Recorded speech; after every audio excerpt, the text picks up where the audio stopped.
Olá, começa agora mais um programa TV Secor, o canal do comerciário que você assiste todas as manhãs e segundas-feiras em www.secor.org.br, também em www.tvosasco.com.br, pelos canais 6 da operadora Cabonet e agora também pelo canal 3 da operadora NET. Hoje nós vamos falar aqui com a Rosana Aparecida da Silva, que é secretária estadual de combate à discriminação racial na nossa central, a Central Única dos Trabalhadores, a CUT.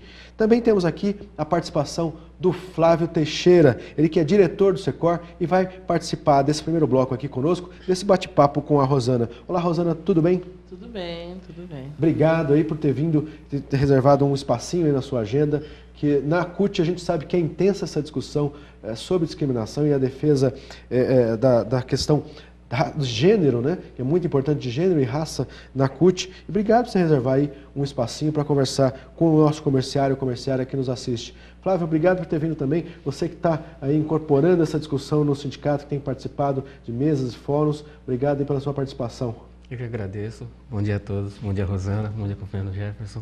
E é um prazer estar aqui no TV Secor com vocês. Obrigado aí da participação. Rosana, contar um pouquinho como é que começou a sua militância no movimento negro e a sua chegada à CUT. Como é que foi isso? Então, minha militância começou...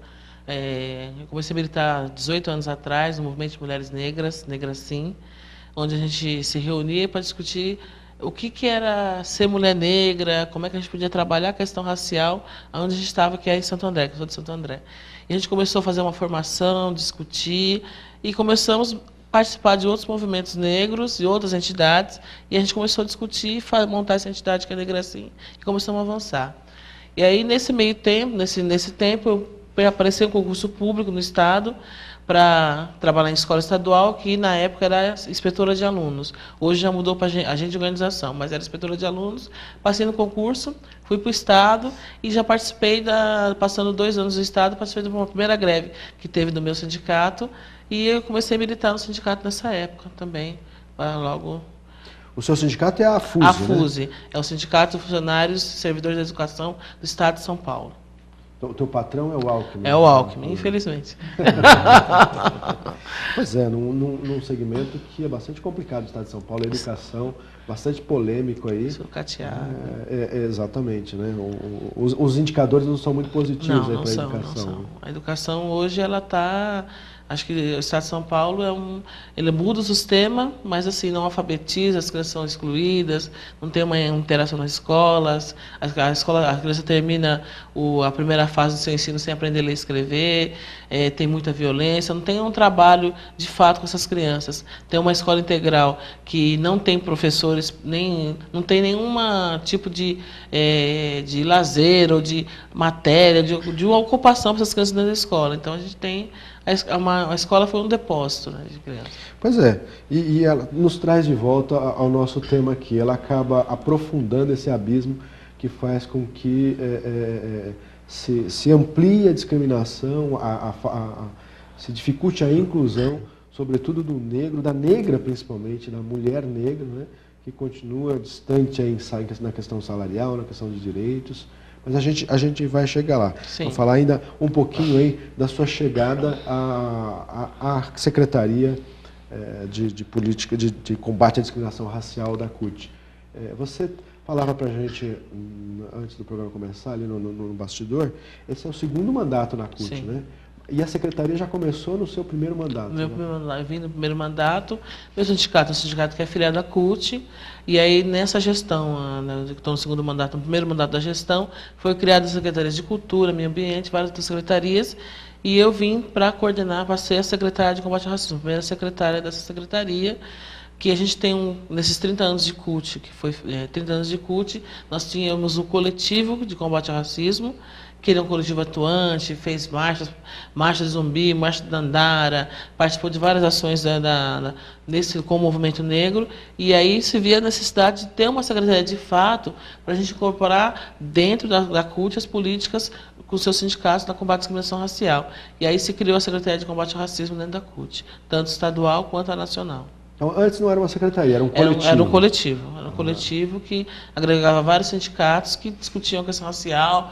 Era um coletivo combativo, precisava do 20 de novembro, de várias ações. Mas era um coletivo. E a gente tinha que, de fato, institucionalizar esse coletivo para ampliar a discussão de combate ao racismo de uma forma mais efetiva. Não que não fosse, mas assim, uma forma institucional dentro da CUT. Criar uma organização interna de fato para isso, uma estrutura. Até então aproveitava a estrutura de outros setores. Outros sindicatos, né? Cada sindicato contribuía quando podia, mas aí agora, de fato, ter um coletivo... Se bem que falar em estrutura para os pioneiros é difícil, né? Você também não tem tanta estrutura não, lá. Não, né? tem. A gente divide a secretaria com com a Secretaria de Políticas Sociais, que tem uma demanda grande, e a gente vai, né? Puxa daqui, puxa dali, e vai tentando fazer, né? O importante é que foi dado o pontapé inicial aí para começar a estruturar, né? Agora, vamos entrar no tema propriamente disso, do nosso bate-papo hoje aqui, que é a questão da discriminação, do racismo. Racismo hoje no Brasil dá cadeia, né, Rosana? É inclusive uma transgressão aí, é um crime inafiançável, né? Agora, é muito difícil caracterizar o crime de racismo, não é isso? Com certeza. Porque a pessoa, assim, é um crime que a pessoa tem que provar que ela foi discriminada, né? Não é que rouba seu carro não está lá, você faz o PO, não está o carro. Mas, gente, né? Quando a pessoa é discriminada, ela tem que ter uma testemunha para não caracterizar a injúria. Se a injúria não é um crime inafiançável, aí é outro termo. Mas o racismo em si, ele tem que ter alguém que junto com você, e o delegado, que é o mais difícil, o delegado que estiver de plantão, ele tem que registrar o boletim de ocorrência como racismo. Isso que é mais difícil para nós, que a gente briga enquanto militante do movimento negro, dentro da CUT também. Tem que registrar enquanto racismo. Se não registrar, ele não caracteriza. É o que se tornou conhecido como Lei Afonso Arinos, com base na Lei Afonso Arinos. Isso. Né? Porque o crime de racismo já era previsto antes no Código Penal. Né? Mas Afonso Arinos é que trouxe esse avanço de classificar, então, com a injúria, né? E aí permitir a reclusão sem pagamento de fiança. Isso. E a gente tem, assim, nós temos uma delegacia no estado de São Paulo, e precisamos, a gente não quer uma delegacia, a gente quer que todas as delegacias que tenham que registrem de fato esse crime, né? Não deixa para lá, porque a gente tem muito caso. Porque a pessoa, ela vai, na hora que aconteceu, ela chega até lá, vai à delegacia. Aí o que acontece? O delegado fala, não, deixa para lá, foi um momento nervoso, não vai dar em nada. E a pessoa acaba desistindo, porque ela se sente acuada. Ela não vai voltar no outro dia, vai dizer, lá atrás aconteceu. E aquele delegado não vai mandar o investigador fazer todo o processo em cima daquilo. Então a gente tem essa dificuldade. Pois é, e na impunidade o racista ele vai fazer de novo. Vai fazer né? de novo, com certeza. Porque ele sabe que não dá nada, não é isso? Não dá nada. Agora, hoje só tem uma delegacia. Só uma delegacia no estado de São Paulo. Aí fica realmente difícil de conseguir esse atendimento. E um dos problemas de quem sofre discriminação é justamente eles não conseguir registrar o Não conseguir registrar. E aí que a gente fala, a gente tem que ter uma polícia que ela seja... Eu acho que tem que reestruturar de fato a polícia, porque a gente tem a questão da Afonso Arinos, a gente tem a questão de outras coisas que são agravantes, que a população negra, que é o extermínio da juventude negra, quando chega lá, né, da atuação da polícia. Então, várias ações que a gente entende que tem que mudar. Porque a polícia tem que ser reestruturada para absorver a população. Acho que a polícia é distante da população, inclusive da população negra. Que assim, a gente na periferia, os jovens já vê a polícia a mão na cabeça, tal, já é culpado, né? E aí, como que você vai querer que essa pessoa que a polícia não assiste vá até uma delegacia dizer que sofreu essa discriminação? Isso não vai acontecer. Tem até casos bastante conhecidos, ganharam notoriedade na imprensa a respeito dessa discriminação, que parte das vezes da própria polícia, né? De classificar genericamente o suspeito como negro, como se fosse uma coisa, como se a determinante fosse a cor da pele, né? E deixar de lado outras características daquele momento que ele estava vestindo, a roupa que ele estava vestindo. Sim, por exemplo, se ele está de boné, calça larga, camiseta, ele já é culpado, né? Já tem o estereótipo disso. E essa mesma polícia dentro dos shoppings. Os seguranças dos shoppings, eles também são militares, são da polícia e já sabe também. Já olha aquele jovem, tem a salinha lá que já bate, já espanca, é assim que funciona. Como aquele caso que aconteceu hoje, que foi aqui em Osasco, foi em Guarulhos, que estava no Carrefour. Não, foi aqui, Foi em Osasco, foi em Então, Osasco mesmo. não foi Osasco, então ele estava lá no Carrefour e foi culpado, apanhou, bateram nele, né? O Flávio pode falar um pouquinho, porque Né? aqui do Secor esse episódio, então. né, Flávio? Pois é isso. Exatamente, foi uma ação assim, o rapaz ele estava dentro do seu carro e sem reação nenhuma, o pessoal da segurança achou que ele estava roubando. No estacionamento. No próprio estacionamento do Carrefour, abordaram ele com aquela atitude assim de negro, tá dentro do carro. O que você está fazendo aí? Você está fazendo, chegaram a agredir ele, não perguntaram o motivo por que ele estava ali. E por fim, assim, ele conheceu o pessoal da polícia, ele parece que, se não me engano, ele era um graduado. Aí ele conversou com o pessoal do Carrefour, enfim, acabou dele fez um BO, conversou com o pessoal e foi uma repercussão enorme, assim, porque... Mas por fim ficou por isso mesmo, né? Ninguém foi punido? Não foi punido porque assim, o Carrefour pagou a indenização dele, Isso, exatamente. grande, proibiu que ele desse mais, falou que a gente paga, ele não desse mais entrevista, e ele não deu mais entrevista e ficou por isso mesmo. Ele acatou aí, Acatou. o acordo feito O acordo com o feito. Carrefour. Exatamente. Sim, esse episódio inclusive recente, né? Foi recente. O Flávio é o nosso diretor aí, encarregado de participar das mesas, das discussões aí. Inclusive, recentemente, acho que no ano passado, esteve numa discussão, e aí municiou aí os companheiros, trouxe o Estatuto, né, o Estatuto da Igualdade Racial. Até você tem um aqui, né? Que foi uma iniciativa da Presidência da República, né, de publicar essa cartilha, para passar aí para os companheiros e companheiras os direitos, né, que vieram junto com esse estatuto. Agora, a gente vai, no próximo bloco, falar um pouquinho mais a respeito da legislação, falar também das mudanças aí do Estatuto, né, do Estatuto da Igualdade Racial e dos avanços e também do que ainda precisa avançar na questão da defesa do combate ao racismo no Brasil. A gente vai fazer agora um rápido intervalo e a gente já volta. Você continua ligado no TV Secor.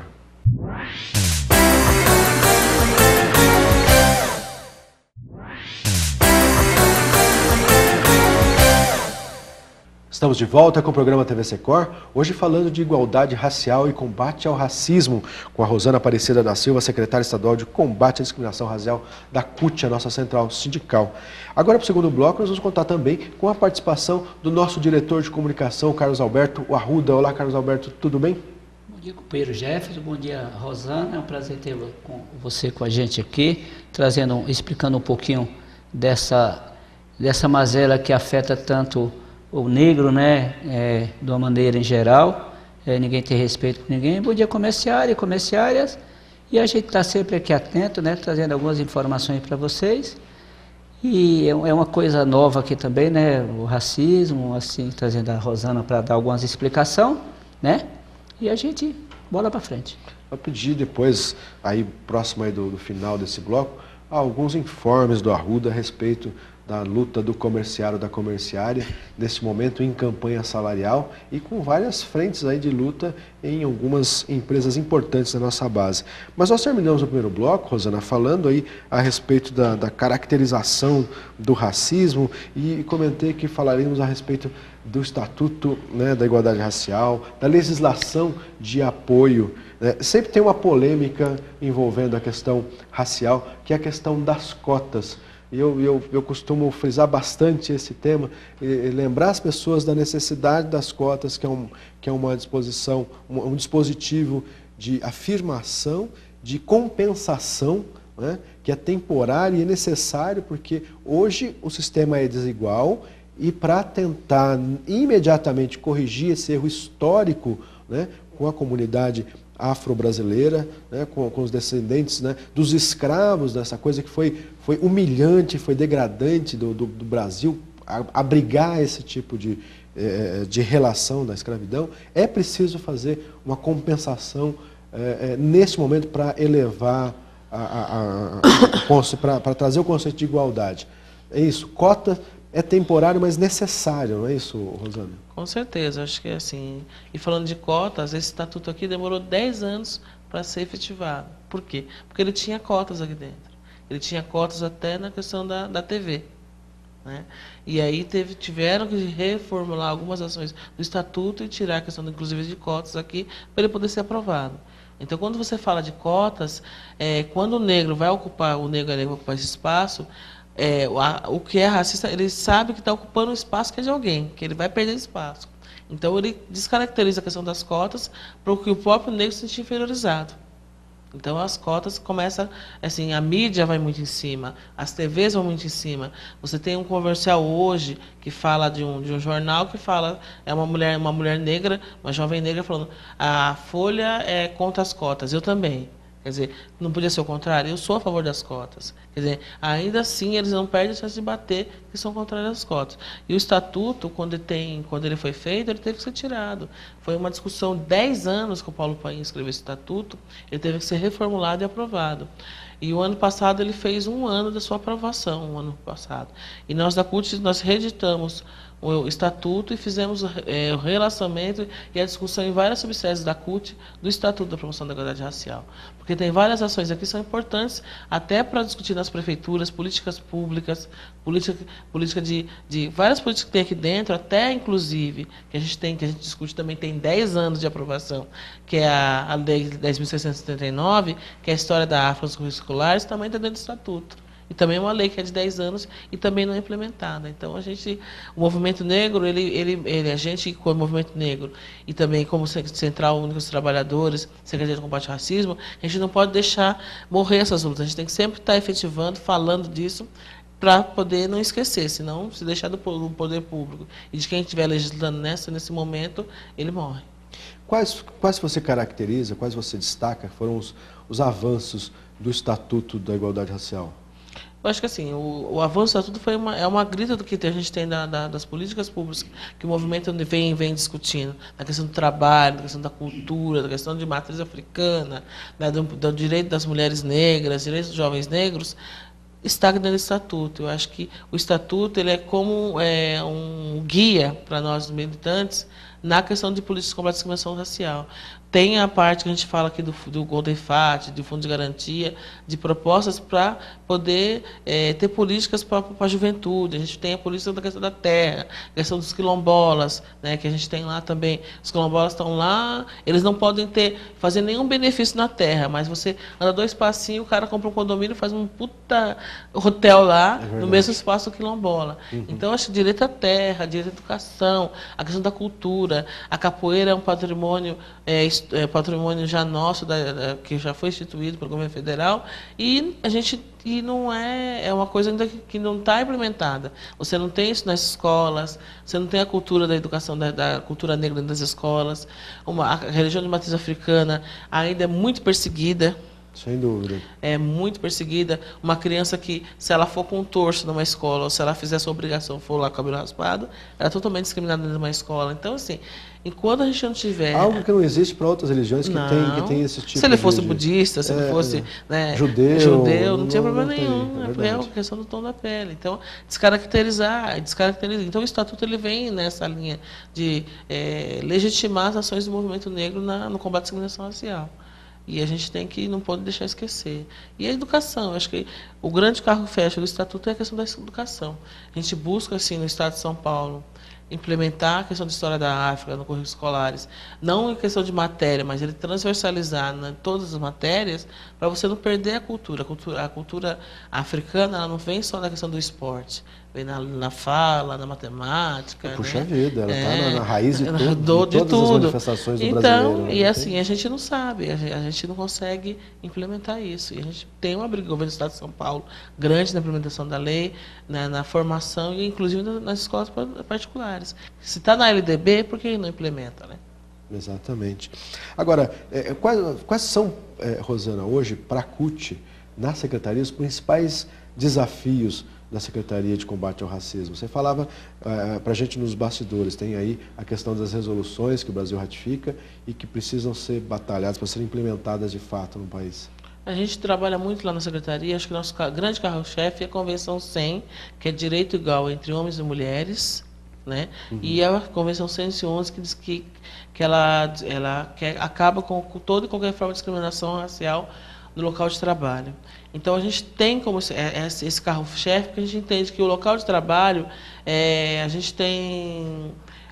nós não temos negros na chefia, nós estamos no cargo de produção, no cargo de limpeza. Ainda hoje nós ainda estamos nesse cargo.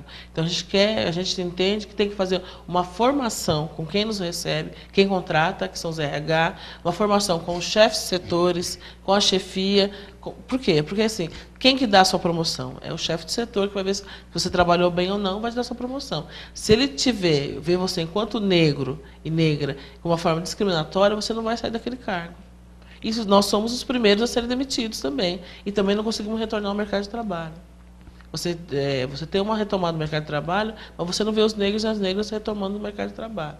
Então, esse é o nosso grande desafio. E não é fácil, porque a gente tem que trazer, conversar com os presidentes dos sindicatos, porque quando discutir nas suas convenções, cláusulas que promovam, que combatam a discriminação racial, os bancários, eles têm uma cláusula assim, pequena de formação, os químicos conseguiram colocar alguma, mas a gente precisa avançar muito, né? Muito nisso. Agora, você falava justamente isso, né, da questão do negro não progredir, mas tanto pior quando for negro e mulher, né? Isso a gente discutiu algumas vezes aqui já no programa TV Secor, né? As estatísticas são devastadoras em termos de discriminação para a mulher negra no Brasil. E a jovem negra mais ainda, porque a gente chama de pirâmide de desigualdades, que é o homem negro, o homem branco ganha 100%, a mulher branca ganha 80%, o homem negro ganha 50% que a mulher branca ganha, e a mulher negra ganha menos ainda que o homem negro. E as jovens negras, elas estão fora do mercado de trabalho, porque as jovens negras não conseguem ingressar, ou elas vão para o telemarketing, que é um lugar que é fechado, que mesmo tirando a boa aparência, você ainda não consegue, você vai nos shoppings, você não tem vendedoras negras, que são as jovens negras que estão dando esse espaço. Você não consegue vê-las. Então, elas têm que procurar um subemprego, podem ficar, ou ficam em casa cuidando dos filhos das mães, que as mães têm que trabalhar, ou dos seus próprios filhos. Então, a gente também tem as jovens negras também abaixo que as mulheres negras. Elas não conseguem ingressar no mercado. E as mulheres negras hoje, elas têm uma maior escolaridade, temos mestrandas, doutoras, mesmo assim elas não conseguem ingressar com o ingresso no mercado de trabalho, mas não com o salário igual, compatível a uma mulher branca. Então a gente continua essa desigualdade. Porque a gente entende que o racismo é institucional. Ele está enraizado dentro dessas instituições. Então as pessoas ainda veem o negro como subemprego, senão ele não pode ganhar mais que um branco, porque ele não tem aquela capacidade de fazer aquele trabalho. Agora, e é importante olhar essa discussão, porque muitas vezes está no local de trabalho, mas isso reflete até na própria entidade, né? Tem sindicatos que ainda têm essa dificuldade e que tem que trazer para si essa discussão para vencer o racismo dentro da própria entidade sindical, né? Que é um papel importante da CUT, de promoção de eventos e tudo mais. Sim, a gente tem vários sindicatos que têm, na sua grande maioria, mulheres, e as mulheres não estão no poder, não estão nem na Secretaria-Geral, nem na presidência, né? E nem na tesouraria. Né? E nem as mulheres negras estão nesse cargo. Então a gente também tem que vencer esse machismo que tem dentro da CUT, também, dentro da CUT, dos sindicatos, porque é uma coisa que a gente acha que é normal, mas não é. É uma coisa que é difícil. Quando a gente chama a reunião da Secretaria do Combate ao Racismo da CUT de São Paulo, nós temos 90% de homens. Homens negros vêm na reunião da secretaria. A gente tem uma ou outra mulher que vem na reunião da secretaria. Para ver como essa cultura é difícil de se vencer. É visível. Aí você vai no coletivo de mulheres, você tem a maioria de mulheres negras. Mas também não é discutida as políticas de mulheres negras, também não coletivo de mulheres. Tem também isso. A gente tem o coletivo de mulheres e também não é discutido a questão das mulheres negras no coletivo. Ela é discutida transversal, vírgula, negros e negras, mas não ações efetivas para combater. Então... Agora, e o que a CUT vem fazendo em termos de formação, de atividade, para auxiliar os sindicatos a formar essa nova cultura de combate ao racismo? O que vem sendo feito? Nós fizemos seminário ano passado Negro Plural, fizemos seminário falando da educação, com o CERT. A CUT Nacional, ela fez essa cartilha que é Igualdade Faz a Diferença, que acho que depois vocês podem estar pegando lá com a gente na CUT. E a gente leva essa cartilha para os subsedes da CUT, para o pessoal ler e fazer a discussão da questão racial dentro do seu espaço, porque aí você consegue ter uma formação. Não é fácil, assim, você tem que mandar a cartilha, às vezes ela fica encostadinha lá, dar uma ligada, e trabalhar com as datas que a gente tem. A gente tem o 21 de março, que é o Dia Internacional de Combate à Discriminação Racial. A gente faz atividade, faz discussão, manda material para a subsede da CUT fazer discussão. A gente também, dentro do 8 de março, a gente também discute a questão racial das mulheres negras. 25 de julho, a gente discute também o Dia Internacional da Mulher Latino-Americana e Caribenha, que esse ano a Dilma instituiu o Dia da Mulher Negra, Teresa de Benguela, que é uma quilombola. Uhum. Então, a gente faz atividade esse 25 de julho. A gente discute o 13 de maio de uma forma diversa da questão da pseudo-libertação da escravidão, mas discutindo que não foi uma libertação, todo o processo a gente foi colocado na rua, sem moradia, e ali a gente começou as favelas. A gente discute essa desconstrução do 13 de maio. Uhum. E também a gente faz ações no 20 de novembro, que aí a gente faz a avaliação do ano todo das atividades, que é o 20 de novembro. A gente faz um seminário sempre no começo do mês, porque aí o ano inteiro o mês chamado inteiro Dia da Consciência Negra, né? E o mês inteiro mês de atividade. Então a gente faz uma avaliação do que a gente avançou, que a gente tem que avançar no 20 de novembro para tocar as coisas que aconteceram. Então, a gente faz. Agora, o governo federal está criando aí o Disque Igualdade Racial, né? O número 138, para fazer denúncias de racismo, notificar as autoridades aí a respeito do desrespeito à lei Afonso Arinos, à lei do racismo. O que você acha dessa iniciativa, Rosana? Eu acho importante. Eu acho que toda forma que a gente puder receber, mas assim, não só receber, encaminhar essas denúncias e ter ações, porque eu avalio que esse disco de denúncia é para a gente mais ter é importante, mas a gente ter uma estatística de como que está a discriminação racial no Brasil. Porque a gente fala muito que tem, mas a gente não tem dados específicos onde ocorre mais, onde ocorre menos, como é que acontece. Então, acho que quando você faz esse disco de denúncia, você vai ter de fato, uma estatística de como é que a gente pode trabalhar essa discriminação racial e como é que a gente vai combater. Eu acho que isso é importantíssimo. Nós precisamos de dados, que a gente faz pesquisas, a gente tem o DIES que faz pesquisa, o movimento faz por si só, mas você tendo um órgão específico que vai receber, a gente vai saber como combate e como avança nessa discriminação. Em São Paulo, nós temos o Instituto do Negro Padre Batista, que ele recebe denúncia de discriminação racial e acompanha. A gente teve um caso lá em Santo André de uma companheira do Sindicato das Costureiras que foi discriminada, ela foi no Instituto Negro Padre Batista e ganhou a ação. Então a gente... Fica aí de exemplo para os companheiros e companheiras, né?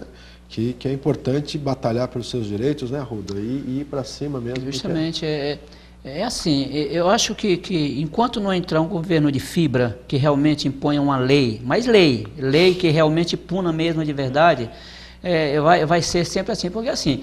Democracia num país que não tem muita cultura, é muito difícil chegar a uma solução. Eu até falo assim, o Brasil é um país que tudo vira rotina. Acontece cada uma que você nem imagina, né? Assim, é um país muito bom, mas é desigual, existe o preconceito, o racismo e coisa e tal. Porque para uns é muito bom, mas para mim é imoral. Então, enquanto não existir pessoas empenhada, determinada a resolver essa situação, infelizmente vai continuar sempre assim. As iniciativas as pessoas têm, mas não funcionam, porque não existe uma lei rigorosa. Você vai numa delegacia fazer uma denúncia de uma discriminação, o cara fala assim, agora não dá, volta mais tarde, entendeu? Isso é um absurdo. É um negócio assim que não dá para engolir, entendeu? A lei tem, né? Agora precisa ser aplicada. É uma lei branda, Enquanto não mudar o raciocínio desses poderosos que falam que é poderoso, vai ser sempre assim. Vai ser sempre assim a discriminação, o pessoal sempre humilha. Tira pela Lei Maria da Penha. No começo ela funcionou muito bem, mas agora tem algumas falhas.